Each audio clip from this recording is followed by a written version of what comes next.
Hi hello welcome. This is Raji. ஸ்கூலுக்கு போயிட்டு வந்து டயர்டில் அப்படியே கன்னத்தில் கை வச்சு உட்காந்துருந்தேன். இப்போ எங்கள் அம்மா வந்து மண்டையில் ஒன்று போட்டு கன்னத்தில் கை வச்சுருக்க, அறிவில்லை, வீட்டுக்கு நல்லதில்லை, தெரியாதா உனக்கு அப்படின்னாங்க. என்னது, கன்னத்தில் கை வச்சா வீட்டுக்கு நல்லது இல்லையா? ஒருவேளை அன்னப்பறவை மாதிரி இதுக்கு பின்னாடி ஏதாவது ஒரு ரீசன் இருக்குமோ அப்படின்னு டீப்பாக திங்க் பண்ணி புதுசாக ஒரு விஷயம் கண்டுபிடிச்சிருக்கேன். எஸ், இன்னைக்கான வீடியோ என்ன அப்படின்னு பார்த்தீங்கன்னா, ஒரு மித்தை தான் டீபங்க் பண்ண போகிறோம்.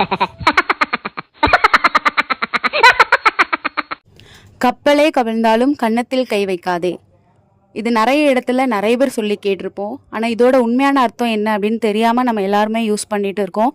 நமக்கு எல்லாருக்கும் தெரிஞ்ச அர்த்தம் என்ன அப்படின்னா, எவ்வளோ கஷ்டம் வந்தாலும் கன்னத்தில் கை வச்சுட்டு வீட்டில் உட்காரக்கூடாது, அது நல்லதில்லை அப்படிங்கிற அர்த்தத்தில் தான் நம்ம யூஸ் பண்ணுறோம். பட் அது கரெக்ட் கிடையாது. அது வந்து தப்பான ஒரு மீனிங். முன்னாடி காலத்தில் வணிகம் அப்படிங்கிறது ரொம்பவே சிறப்பாக இருந்திருக்கு. செல்வந்தர்களும் வியாபாரிகளும் கப்பல் மூலமாக பொருட்களை ஏற்றிட்டு ஒரு நாட்டில் இருந்து இன்னொரு நாட்டிற்கு வியாபாரத்திற்காக போவாங்க. ஸோ அப்படி அவங்க வியாபாரத்துக்கு போகும்போது நிறைய டைம் அவங்க போகிற கப்பல் கடல்லையே கவிழ்ந்து விபத்திற்குள்ளாயிருக்கு.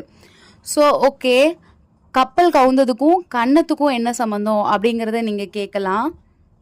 கன்னம் அப்படிங்கிறது நம்ம முகத்தில் இருக்கிற கன்னம் கிடையாது. முன்னாடி காலத்தில் கன்னக்கோல் அப்படிங்கிற ஒரு கருவி இருந்தது. இந்த கருவியை யார் பயன்படுத்துவாங்க அப்படின்னா, திருடர்கள் ஒரு வீட்டுக்கு திருட போகும்போது அவங்க வீட்டில் இருக்கிற வாலில் ஒரு ஹோல் போட்டு அந்த ஹோல் வழியாக உள்ளே போய் உள்ளே இருக்கிற திங்ஸ் எல்லாத்தையுமே வந்து திருடிட்டு வருவாங்களாம். ஸோ அந்த திருடுறதுக்கு பயன்படுத்துகிற ஒரு கருவி தான் இந்த கன்னக்கோல். ஸோ கப்பலே கவிழ்ந்து அவங்ககிட்ட இருக்கிற பணம் நகை எல்லாமே போய் அவங்க ஏழையாக மாறினாலும் திரும்பவும் செல்வந்தர் ஆகிறதுக்காக மற்றவங்களோட பொருளை வந்து திருடக்கூடாது, மற்றவங்க பொருள் மேலே ஆசைப்படக்கூடாது. எவ்வளோ நம்ம ஏழ்மை நிலையில் இருந்தாலும் அந்த கன்னக்கோல் திருடுறதுக்கு பயன்படுத்தின அந்த கருவி மேலே நம்ம கை வைக்கக்கூடாது. அதை சொல்கிறதுக்காக தான் இந்த பழமொழியை வந்து அவங்க சொல்லியிருக்காங்க.